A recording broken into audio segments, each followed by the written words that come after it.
taget lidt forskellige ting med. Vi skal jo have nadver lidt senere, der er brød her, men jeg har faktisk taget sådan en lille bøtte kikærter med. Man kunne godt have taget nogle mindre med, men jeg tænkte, jeg tog lige sådan en her med, fordi den er ret lille. En chickpea, er det ikke det hedder på engelsk? Nogle kikærter. Det er egentlig ret forbløffende, at med sådan nogle små sædekorn, de ser egentlig døde ud, tørre ud. Ikke noget værd, ligner det. Men i det her fantastiske skaberværk, der er det skabt et princip, der gør, at hvis du lægger et såsæde ned i jorden, og den får fugt, og den får gødning, og den får noget næring, så kommer den til live, og så bliver den bliver jo ikke kun til en af de her. Den bliver jo til rigtig mange af de her, fordi man såede en. Er det ikke lidt vildt? Og det er det princip, der hedder såtid og høsttid. Jeg har taget de her kikærter med, og jeg kan godt tænke mig at tale i dag om lige præcis det her princip, der hedder såtid og høsttid.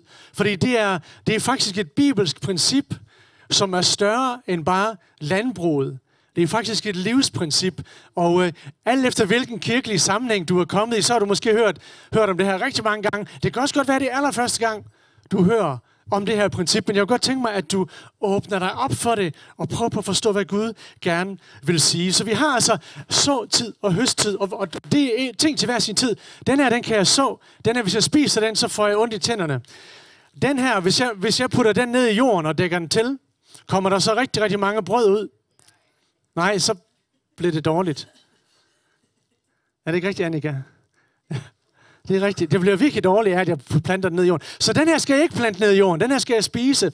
Og det er fordi Gud, han sørger for både såsæden, han sørger både for det, der kan frembringe rigtig meget, men han sørger også for, at vi får noget at spise. Han sørger også for, at vi er mætte, og vi har det godt. Og sådan har Gud skabt den her verden, og han ønsker, at vi skal lære at forstå den og leve i den.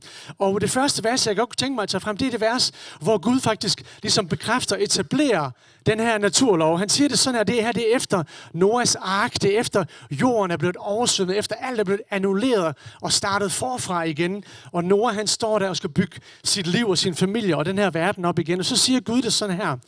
1. Mosebog 8:22. Så længe jorden står, skal såtid og høsttid, kulde og varme, sommer og vinter, dag og nat ikke ophøre. Gud etablerer, at der er noget, der hedder en tid til at så noget, og så er der en tid til at høste noget. Og det ønsker han, at skal blive virkeligt i dit liv på mange områder, faktisk. Så det kan jeg godt tænke mig at komme ind på den her morgen.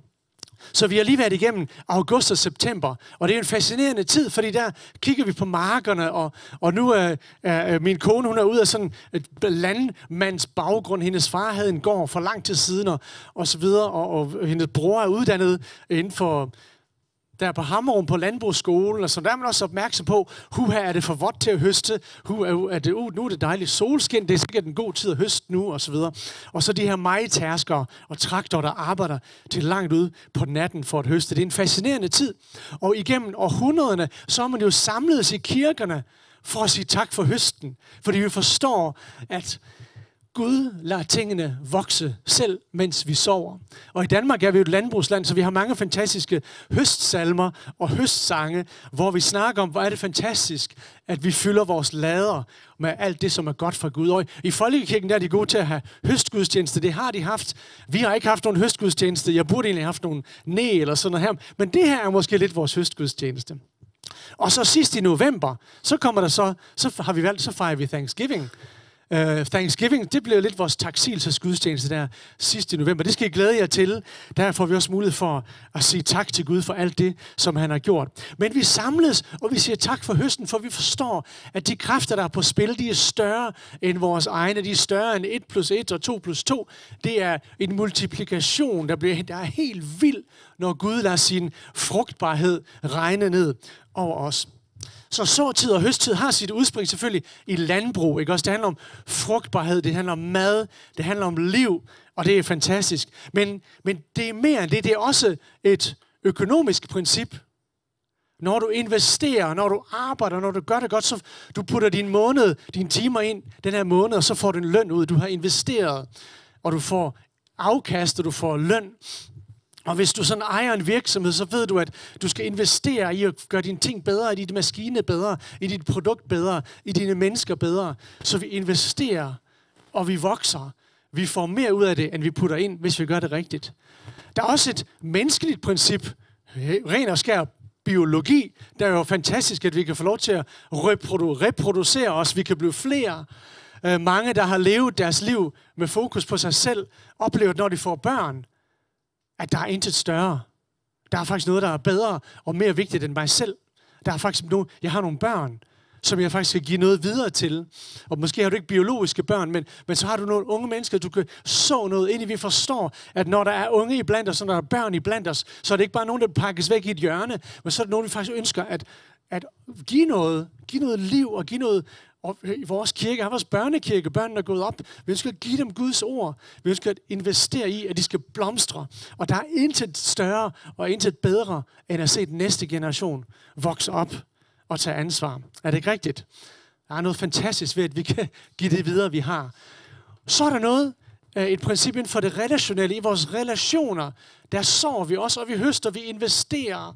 Hvis du er flink og sød ved mennesker, så er der større chance for, at de gider snakke med dig.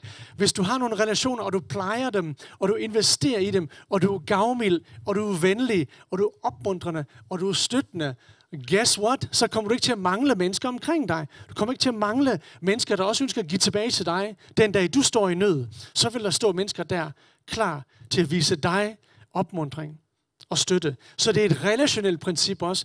Du kan ikke sige, at jeg er godt nok træt af, at der ikke er nogen, der rigtig vil være venner med mig, og der er ikke nogen, der giver mig noget kærlighed osv. Så vil jeg opmuntre dig til at så først. Så ind i det. Så venlighed, og du skal høste venlighed. Så fred, og du skal høste fred. Amen. Det er et bibelsk princip. Så er der så tid og høste, som er et åndeligt princip.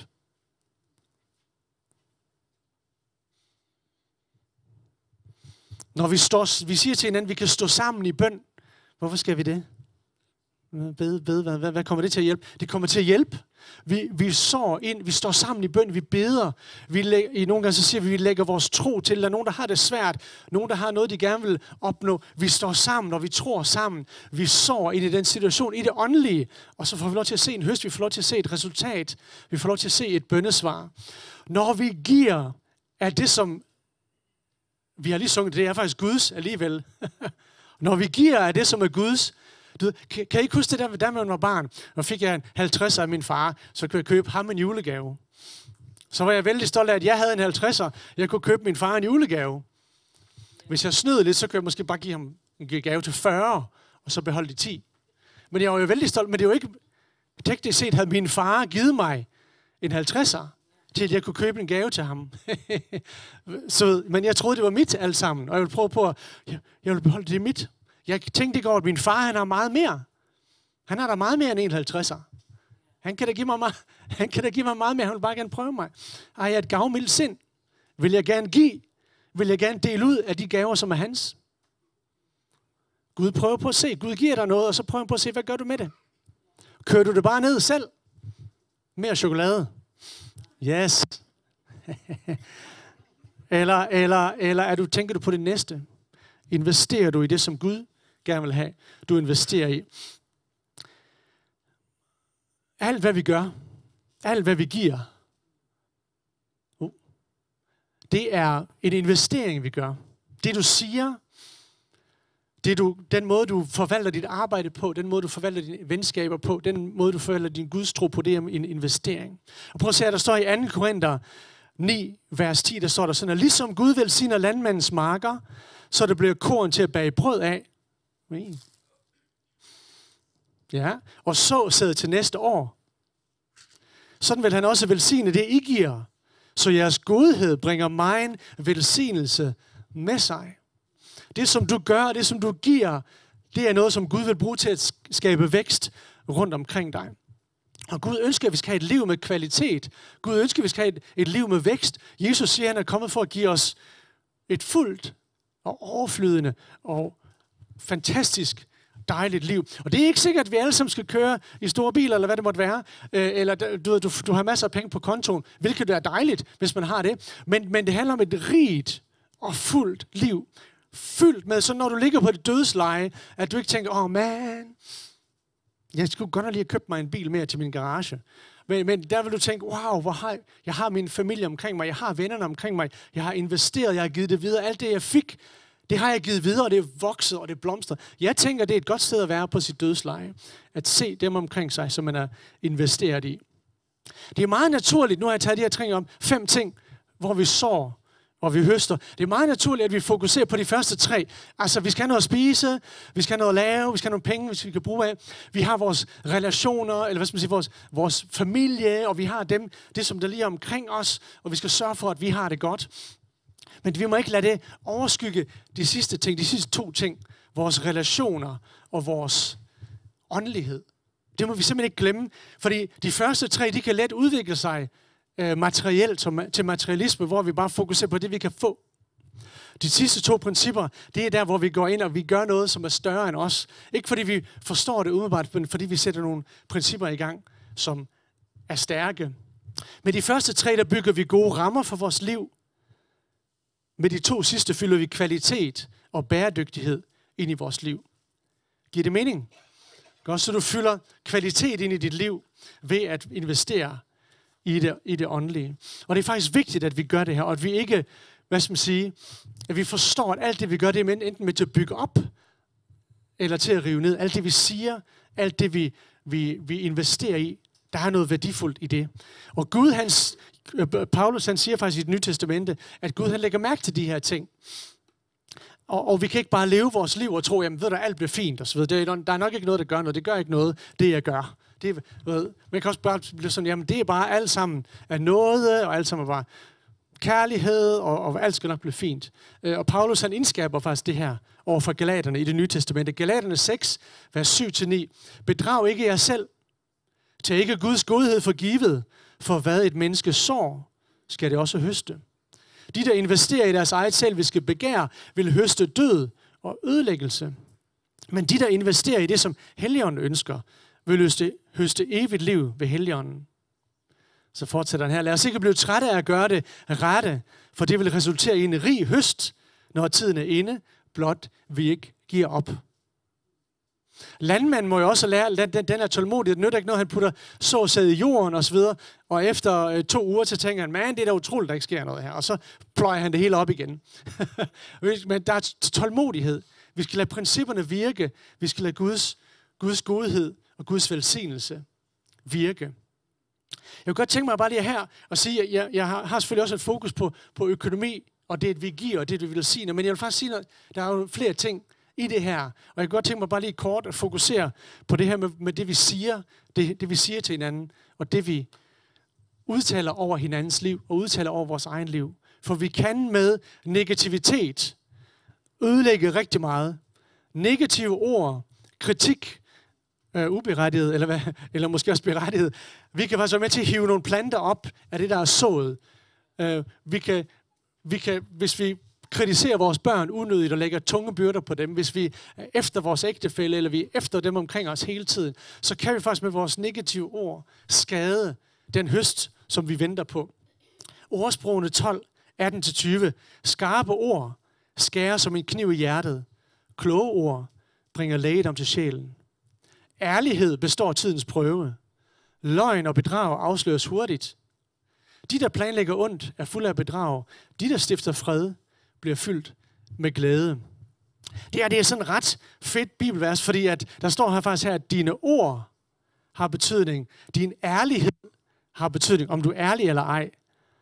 Der står der mere, dine planer, det du planlægger, dit ønske om fred, og så videre. Alt det, du gør for at gøre verden et bedre sted, er faktisk med til at gøre, at der kommer en høst, gør, at der vokser glæde frem. Så når du opmuntrer et andet menneske, og når du taler tro ind i et andet menneskes liv, så er det faktisk en investering, du gør ind i det menneskes liv. Du får lov til at se noget fantastisk vokse frem. Det er helt vildt, hvordan at man kan ændre en situation ved at tale noget pænt. Ved at sige noget godt. I en situation, hvor tingene er anspændt. En situation, hvor folk er usikre på sig selv og usikre på hinanden. Det er at sige noget godt og noget venligt og noget tros opmuntrende det kan virkelig løfte en situation. Så vær ikke sparsom med ros, med god feedback, trosfyldt opmuntring. Jeg tror på, at vi kommer til at høste stort på det senere. Og prøv at se her igen, jeg lader bare lige tage det fra Nyt Testamentet også. Paulus siger til Efeserne i Efeserbrevet 4:29, undgå sårende ord. Sig heller noget, som kan styrke og opmuntre. Lad jeres ord være en velsignelse for dem, I taler til. Dine ord er vigtige. Dine ord er med til at skabe noget ind i den verden, du lever i. Er med til at skabe noget i de menneskers liv. Amen. Giver det mening? Kan I høre det for jer? Det, du sår ind i et andet menneske, det vil du også få lov til at se vokse frem og høste. Så jeg kan godt tænke mig også at sige, at nu hvor vi taler om marker og vækst, så er kirken også en mark. Det her fællesskab, vi er i, det er også en mark. Det er faktisk noget, hvor vi putter noget ind i, og det er noget, hvor vi får lov til at se noget vokse frem. Det her sted, bygningen her, det at vi er her, det er jo ikke kommet af sig selv. Det er jo kommet, fordi der er nogen, der har investeret. Der er nogen, der er gået forud for os. Den her bygning blev købt, før jeg blev præst. Den her bygning blev købt i 2011-2012. Og det er jo fordi, der er nogen, også nogle af jer, der sidder herinde, der har investeret kraftigt i, at den her bygning kunne blive til en realitet. Investeret i, at den her kirke kunne blive til noget. Og den høst og den vækst og de mennesker, der kommer ind her, det er alt sammen en frugt af den investering, der er sket. Er det ikke rigtigt? Det er en høst. Og lige nu, så er vi i gang med at gøre det samme igen. Vi sår, og vi pløjer, og vi vander, og vi glæder os til at se endnu mere høst. Vi ønsker at investere, ikke kun i, at vi skal have det godt i dag, men i, at fremtiden også skal blive virkelig fantastisk for den her kirke. Det er det, vi tror på. I 1. Korintherbrev 3, 6-9, der står der sådan her. Jeg plantede, det er Paulus, der taler omkring det her med, hvad der har fået troen til at vokse frem. Jeg plantede, Apollos, som en anden forkynder, vandede, men Gud gav vækst. Så hverken den, der planter eller den, der vander, er noget, men det er Gud, som giver vækst. Den, der planter og den, der vander, er ét, og enhver skal få løn efter sit arbejde. For vi er Guds medarbejdere, og I er Guds mark, Guds bygning. Paulus han sagde, at de mennesker, han arbejdede i blandt de kirker, han er med til at plante, og det er sjovt, at vi bruger ordet kirkeplantning. Vi planter en kirke, fordi det er en investering, vi gør, og så får vi lov til at se, at Gud velsigner det og vokser, og får det til at vokse. Paulus han siger, at det her det er bare så vigtigt, at vi forstår det her, at vi spiller alle sammen en rolle i det her med at plante og så og høste, alt det her, og Gud er med i det alle sammen. Og han ønsker, at vi skal være med til at investere, også i Guds kirke, også i den her mark, som vi er her, den her mark og den her bygning. Jeg tror på, at Gud han er her for at lade det her vokse endnu større, hvis vi vil investere ind i det. Så da jeg sådan spekulerede lidt på det, jamen, hvad er det, man så kan gøre med sin økonomi, eller med det, man har, eller sine evner? Altså, hvad er det, vi kan gøre med det? Og man kan i hvert fald sige, i forhold til sin økonomi, der kan du gøre 3 ting med det. Det kan være, der er nogle af økonomer, der ved endnu mere, end jeg gør. Men det her, det var meget enkelt. Altså, du kan forbruge de penge, du får. Ja, du kan spare op. Ja, du kan investere. Og jeg er lidt bange for, at mange af os, og inklusive mig selv, at vi er super gode til at forbruge, men ikke så gode til at spare op, og ikke så gode til at investere.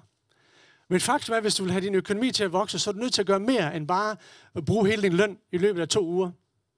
Så er du nødt til at finde ud af, hvad er det, jeg gør? Hvordan får jeg sparet op? Hvordan får jeg brugt pengene rigtigt? Hvordan sørger jeg for, at jeg også har noget at investere i næste års høst? Fordi det er et landbrugsprincip, at hvis du har høstet kartofler, jamen så skal du ikke spise alle kartoflerne. Så skal du have nogen til at putte tilbage i jorden.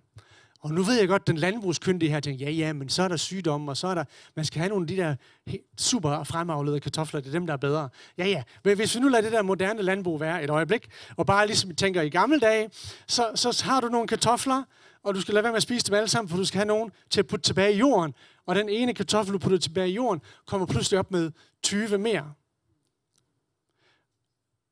Det er et landbrugsprincip, men det er også et økonomisk princip inden for Guds riget. Du kan sagtens forbruge alle dine penge. Hele den velsignelse, som Gud har givet dig, den kan du bare æde. Eller du kan tænke, hvad gør jeg for at investere, for at sørge for mere vækst i fremtiden, for at sørge for, at der sker den her multiplikation. Og det er jo det her med, at vi faktisk får lov til at give ind i Guds rige. Vi får lov til at lægge nogle penge her. Vi får lov til at lægge vores indsats her. Faktisk, det er ikke fordi, vi ikke har andet at lave med pengene, men det er faktisk fordi, vi tror på, det her, det er vigtigt. Jeg har skrevet her, spis ikke såsæden. Spis ikke såsæden. Og ved du hvad, nogle gange så hører man i nyhederne, fra steder, hvor der er hungersnød. Mennesker, der er ramt af tørke eller af fattigdom. Noget af det værste, det er selvfølgelig at se billeder af børn, der sulter og dør af sult. Det er ikke fedt overhovedet. Det er virkelig, virkelig slemt. Det næst værste, synes jeg, at når jeg læser, at der er bønder et eller andet sted i Sydsudan eller i Etiopien, der har ikke noget at spise, så de er nødt til at spise deres såsæd. De er nødt til at koge deres såsæd, for at de får et eller andet næring ind. Og det er godt i 2 timer. Og så kommer vi til at bøde for det senere, fordi så er der ingenting at så, ingenting at høste med. Vi kommer til, altså det er den yderste form for fattigdom. Når jeg læser os på Folkekirkens Nødhjælp hjemmeside, at der også er nogen, der har været nødt til at spise deres såsæd og sælge deres avlsdyr, eller slagte deres avlsdyr. De dyr, som du skal avle på, for at skabe flere geder, eller flere får, eller flere køer. Dem er man nødt til at spise, fordi man har ikke noget. Den yderste form for fattigdom, det er at spise sin såsæd. Men vi kommer til at gøre det faktisk, når vi ikke husker at lægge noget til side og investere i Guds rige. Så er det det samme som bare, så når vi bare kører alt ned i forbrug, og ikke tænker på at investere i vores medmennesker, dem der har behov. Der står i Bibelen, at hvis vi giver til den fattige, så låner vi til Gud. Vi giver til den fattige, så låner vi til Gud. Gud, han ser, hvad du gør, og han ser din gavmildhed, og han er parat til at lønne dig. Han er parat til at skabe en stor høst i dit liv. Nu vil jeg lige løfte det her koncept op en lille smule. Nu skal I virkelig følge med. Det her hus, vi har her, det er både et brød, som vi nyder, og vi kan spise, og vi kan have det godt herinde. Wow, et dejligt sted. Men ved du hvad? Det her hus, det er også såsæd. Det her hus har en værdi, som hvis vi planter den i jorden, og investerer det her sted, så kan Gud bringe os til et nyt og større sted. Vi ved, hvad jeg hentyder til. Vi er jo faktisk i de her planer om, at vi kunne godt tænke os at arbejde hen imod at komme til at sælge den her bygning, og købe et andet sted, købe et større sted. Så kan man sige, at det er godt nok også et hyggeligt sted her. Det er et virkelig dejligt sted. Hvorfor det? Hvad er der galt med det? Der er ikke noget galt med det her overhovedet. Det er et virkelig, virkelig godt sted. Men spørgsmålet er, vi villige til at så det her sted? Al den værdi, som er blevet puttet ind for at få det her til at være, som det er, smukt og dejligt, centralt beliggende, er vi villige til at lægge det i jorden, og så se, om ikke Gud bringer 5-fold, 10-fold, 20-fold, 100-fold i høst i de årene, der kommer. Det er i hvert fald det, som er fylder i mit hjerte, at tro for, yes, vi har det her sted, men vi skal så det, og vi skal se det dø, ligesom et frø.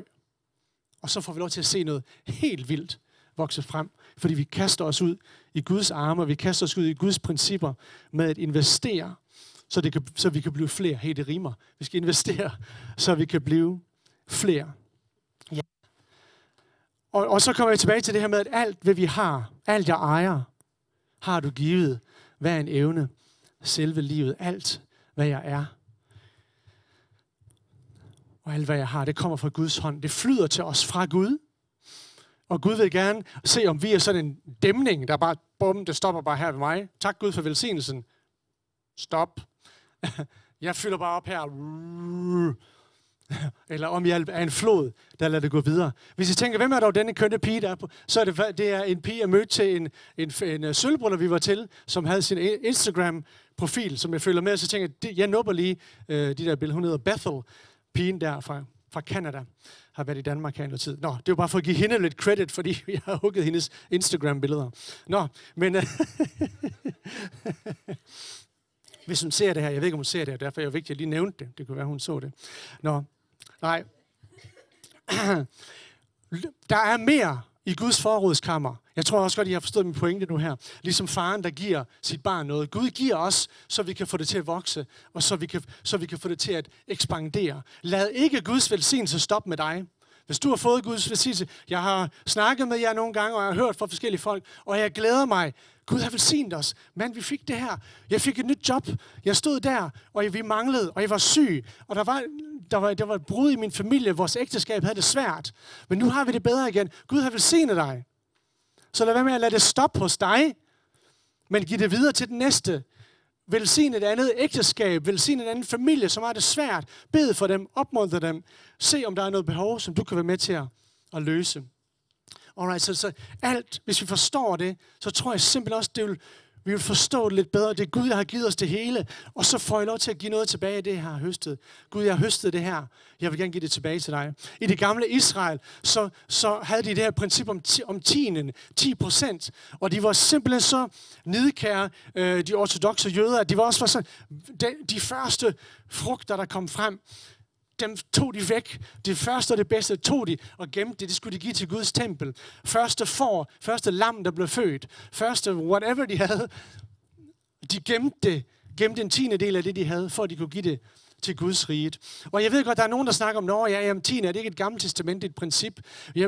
I Apostolsk Kirke, som vi er en del af, der mener vi ikke, at 10 er annulleret i det nye testamente. Vi mener faktisk, at 10 er et princip, som er guddommeligt, et princip, som Gud fortsætter med at bruge.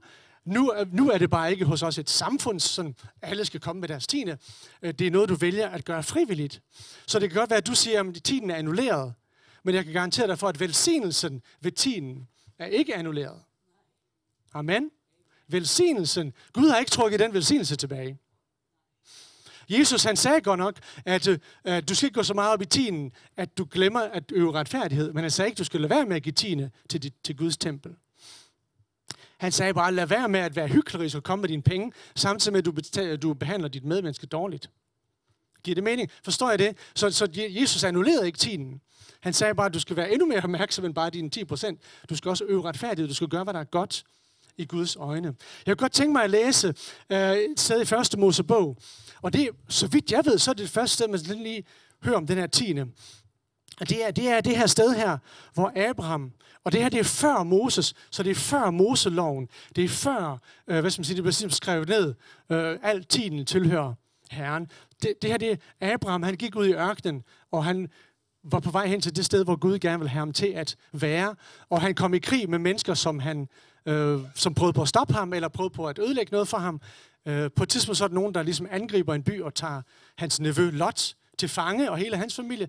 Abraham sætter et modangreb en gang, vinder kampen, hiver Lot og familien hjem og tager en masse krigsbytte med også. Og så sker der noget virkelig mærkeligt, som teologer prøver at finde ud af, hvem i alverden er det her, der kommer? Fordi pludselig så står der her i 1. Mosebog 14, 18-20, Melkisedek, Salems konge, kom med brød og vin. Vi skal have nadver lige om lidt. Han var præst for Gud den højeste. Han velsignede Abraham og sagde, velsignet være Abraham af Gud den højeste skaberen. Velsignet være Abraham af Gud den højeste skaberen af himmel og jord. Velsignet være Gud den højeste, som gav dine fjender i din magt. Så den her præst, som vi ikke ved, hvem præcis er, står han og konge over noget, der hedder Salem. Måske var det Jerusalem, eller det ved vi ikke. Men der er i hvert fald et eller andet guddommeligt over ham som konge, og han bringer en velsignelse til Abraham. Og så står der, og Abraham gav ham 10 af det alt sammen. Var det ikke mærkeligt? Der kommer en eller anden person og møder Abraham efter en stor sejr. Han har vundet, og han fornemmer, at den her person repræsenterer Gud på en eller anden måde. Og derfor så siger han, alt det jeg har, krigsbyttet jeg lige har vundet, de ting jeg lige er blevet velsignet med, jeg giver en 10. til dig. Abraham vidste, at hans rigdom og ressourcer kom fra Gud, og derfor ledte han efter en mulighed for at ære Gud ved at give 10% til den, der repræsenterede Gud. Nu misforstår mig ikke, det handler ikke om at give en eller anden præst en masse penge og gøre ham rig. Det er slet ikke det, det handler om. Det handler om det her med, at jeg erkender, at alt mit faktisk tilhører Gud, og Gud beder mig om at ære ham med noget af det, som han allerede har givet mig. Er Gud smålig? så han vil have dine ting. Nej, det er han ikke. Gud er en gavmild far, der ønsker at åbne himlens sluser over sine børn. Men han ønsker ikke forkælede børn, der bare vil have mere og mere og mere. Han vil have ansvarlige børn, der tjener den verden, han har sat dem i. Det læser jeg lige en gang til. Det var godt nok vigtigt. Han ønsker ikke forkælede børn, der bare vil have mere. Gud vil have ansvarlige børn, der tjener den verden, han har sat dem i. Jeg hørte engang en kristen forretningsmand komme med et meget, meget simpelt opskrift på en sund økonomi. Og jeg tænker, okay, fair nok, det synes jeg lyder rimeligt. Jeg er ikke så god til det der, sådan helt præcist, men jeg prøver at arbejde mig hen imod den sunde økonomi.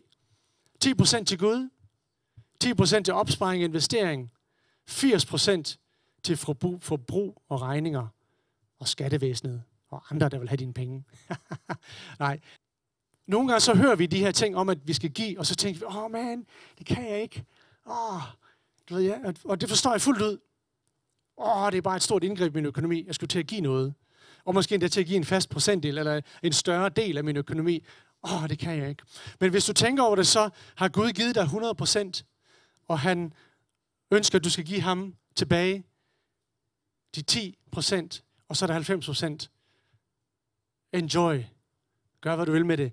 Og faktum, jeg vil endda lægge mere oveni, jeg vil endda velsigne og gøre dit liv rigere som en sum af det hele. Og det synes jeg virkelig er ret fantastisk. Gud han siger det sådan i Malakias 3, vers 10. Nogle af jer kender verset rigtig godt, men det er faktisk et virkelig stærkt vers. Bring hele jeres tiende til forrådskammeret, så der kan være føde i mit hus. Vi bygger et hus her. Vi vil gerne være et hjem, et sted, hvor vi kan tage imod mange mennesker, hvor vi har rigeligt til at gøre godt med, så vi kan velsigne vores by. Så der kan være føde i mit hus. Sæt mig på en prøve, siger Gud, om ikke jeg åbner himlens vinduer for jer og udløser velsignelse uden mål over jer. Prøv at se den engelske version. And I'll pour out so much blessing that there will not be room enough to store it. Jeg vil udløse så meget velsignelse, at der ikke vil være plads i forrådskammeret til det. Det er en fed velsignelse. Det kan også være, at du tænker, at det her, det kan jeg ikke lige nu. Og det forstår jeg godt. Men du kan give af det, du har. Du kan give af så meget andet, af det, du er og det, du kan. Jeg vil gerne sige, på at læse det her sted her. Paulus, han er ude at rejse blandt menighederne, og nu nærmer jeg mig min afslutning her. Paulus er ude at rejse, og i Jerusalem, hvor den første kirke opstod, der er der nød. Folk er sultne, og der har været en tørke, og der er forfølgelse. De kristne har det svært. Og derfor så er han faktisk ude og samle penge ind blandt de menigheder, som han har plantet i Grækenland og Tyrkiet. Det vi kalder Grækenland og Tyrkiet nu. Og han beder den her menighed i Korint. Jeg ved ikke, hvad der var med de her korintere. Men det var som om, at jeg ved ikke, de havde bare så meget fra Gud. De havde så mange gaver, åndelige gaver. De levede et rigt sted. Men der er et eller andet, som man sådan fornemmer, at de var sådan lidt tilbageholdende med, om de vil hoppe med på den her vogn, med at give til andre kristne, der havde det svært. Så Paulus, han prøver på at opmuntre dem og sige til dem, hey, I har simpelthen så meget at give af. Come on, åbn nu jeres hånd. Og han siger det her i 2. Korinther 8, fra vers 7-9. Ligesom I har overflod på så mange måder, stor tro, mange forkyndere, megen kundskab, stor begejstring og stor kærlighed til os, så vis jeg også rige nu, hvor det gælder om at bidrage til denne kærlighedsgave. Det er ikke nogen ordre, jeg kommer med. Ikke også? Nytestamente, det er ikke nogen ordre. Der er noget, og der er kærlighed for Gud, uanset. Så Paulus siger, det er ikke nogen ordre. Men, siger han så, da andre har vist stor iver efter at være med i indsamlingen, vil jeg gerne se, hvor ægte jeres kærlighed er på det her område. Tænk på, gå videre her. Tænk på, hvordan vores Herre Jesus Kristus viste sin kærlighed og noget. Han var rig, men blev fattig for jeres skyld, for at I ved hans fattigdom kunne blive rige. Jesus afstod fra sin herlighed og sin rigdom og sin position for at komme ned og blive som en af os, for at løfte os op, så vi kunne leve i nærheden af Gud, så vi kunne leve i Guds og være Guds børn og fordele i al den himmelske rigdom, som Gud han har. Ja.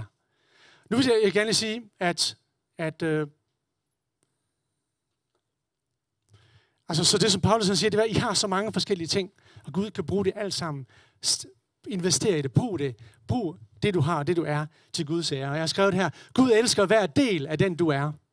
Nogle gange så kan vi komme til at dele op, jamen det er arbejdslivet, og det der, det er også, jamen det der også, det er ikke noget med Gud at gøre, og det her det er min økonomi, og den passer jeg selv, og det her det er mine talenter inden for det her, det gør jeg bare lige selv med, hvad jeg vil. Gud elsker hver en del af dig, og Gud ønsker, at vi skal, altså, i den mellemøstlige verden, der var det altid en bevidsthed om, at alt, hvad jeg gør, mit arbejdsliv, mit kunstneriske liv, mit liv, den vin, jeg drikker, den mad, jeg spiser, det er alt sammen til ære for Gud. Vi kan jo sige, om den her fest, det har ikke noget med Gud at gøre. jo, Gud er også med dig.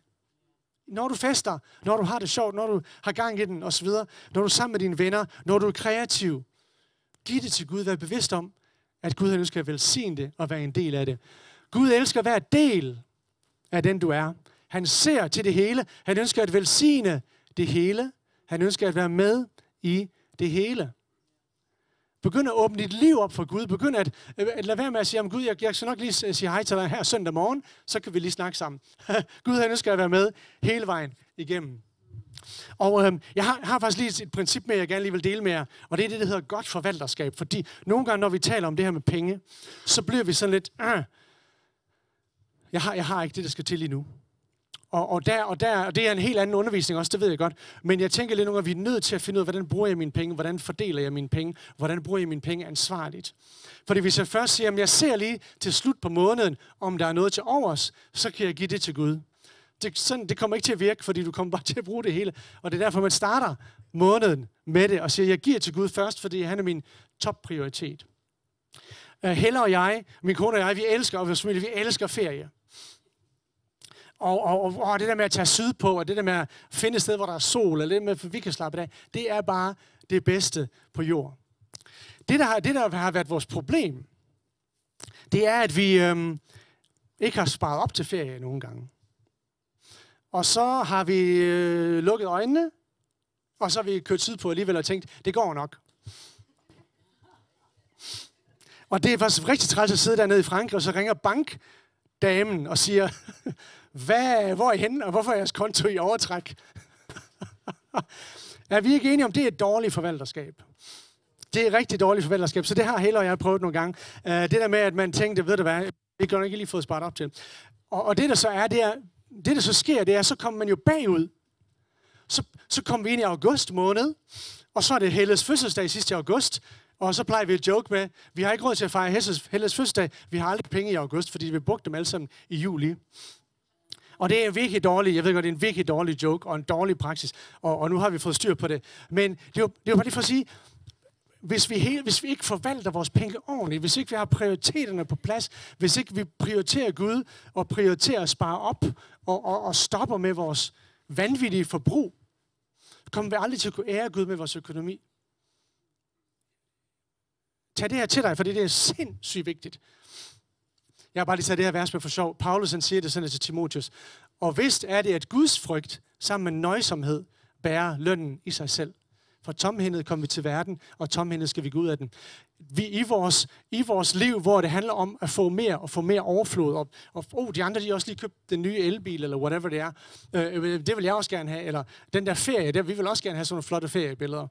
At finde ud af, okay Gud, giv mig den rette tanke om min økonomi, giv mig en rette prioritet. Lad mig ære dig først. Og det der nøjsomhed, det betyder jo det her med, at jeg sparer ikke. Jeg hakker fuldstændig sådan voldsomt igennem. Jeg må ikke bruge noget som helst. Men at jeg lever tilfreds. Og jeg lever glad med det, jeg har. Jeg lever, okay, der blev ikke lige til kaviar. Men ved du hvad? Vi havde det godt alligevel. Så det med at leve nøjsomt, det er ikke nødvendigt, at vi skal leve fattigt som kristne. Det er ikke det, det handler om. Men jeg tænker på, nogle gange, så kan det være godt for os at vide, okay, jeg skal have styr på min økonomi, så jeg tager ikke på ferie, hvis ikke jeg har råd til det. Så kører vi den billige staycation i Danmark. Det er også meget sådan hipt at være på staycation. Jeg sørger for at administrere min økonomi godt, så jeg har rigeligt til at give. Fordi jeg vil ikke spise såsæden. Jeg vil ikke leve fattigt og spise såsæden. Og ikke investere i det, som Gud vil have mig til at investere. Jeg vil kunne give Gud det bedste, jeg har. i lovsangsgruppen må gerne komme op her, så slutter jeg af med det her vers her. Det er det 2. Korinther 9, 6-8. Husk på, at de, der sår sparsomt, skal høste sparsomt. Men de, der sår rigeligt, skal høste rigeligt. I må hver især afgøre, hvor meget I vil give. Gør det ikke som en sur pligt, for Gud elsker en glad giver. Gud har magt til at lade sin nåde strømme ud over jer, så I altid har noget at gøre godt med, uden at I selv kommer til at mangle. Det er i den gamle oversættelse, der står her, Gud vil sørge for, at vi har rigeligt til al god gerning. Så Gud vil sørge for dig, hvis du sørger for at have ham på rette plads, på første pladsen i dit liv. Og så håber jeg, at du vil træde med ind i det her. Lad os tænke i at investere i mennesker. Tænke i at investere i vores kirke. Tænke i at investere i det her liv. I det gode liv, så flere mennesker kan lære ham at kende. Og så det kan blive til en rig høst for Guds rige. Kom on, lad os stå sammen om det. Kan vi ikke lige rejse os op? Og så vil jeg gerne bede for dig. Tag det inderste, det bitreste, det jeg ikke selv kan give. Rens mit hjerte, fyld mig med din ånd. Tag det yderste, det sødeste, det jeg gerne selv vil se. Rens mit hjerte, fyld mig med din ånd. Rens mit hjerte, fyld mig med